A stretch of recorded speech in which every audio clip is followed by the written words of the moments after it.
Það sem við ætlum að gera núna, við ætlum að gera ýmsar breytilegar stærðir á þessari grunneiningu, þannig við þurfum ekki alltaf að vera að búa til nýjar. Þannig þá förum við hérna upp í Family Types.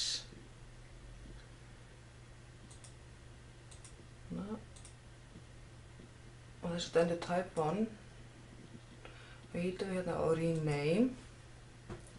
Og þetta eru Pax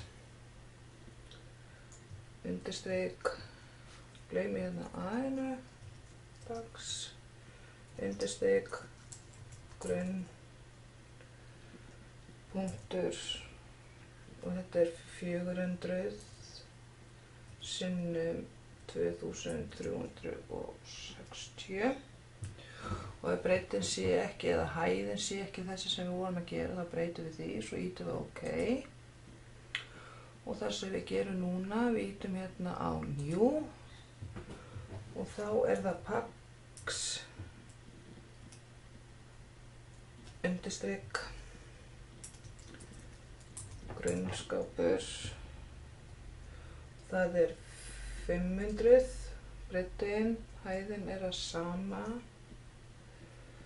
2360, við ítum OK og þá breytum við, ég færi þetta aðeins hérna þannig að sjáum, skápinu breytum við hérna í 500 og ítum á Apply og það sjáum við skápurinn breikkar.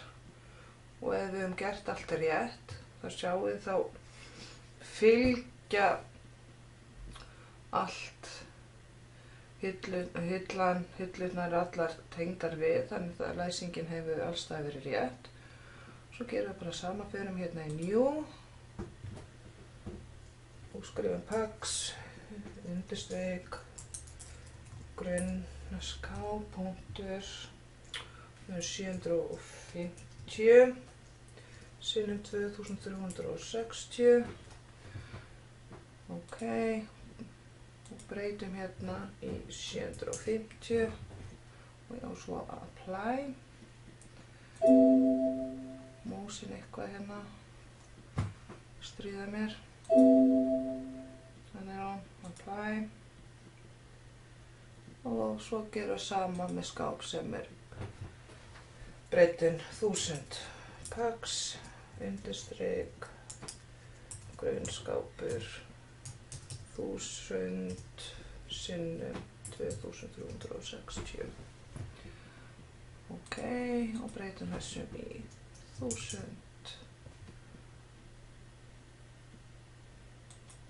Apply.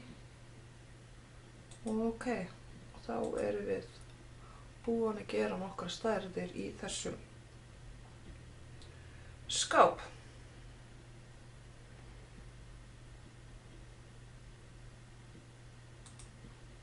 Og bara þakka ég fyrir.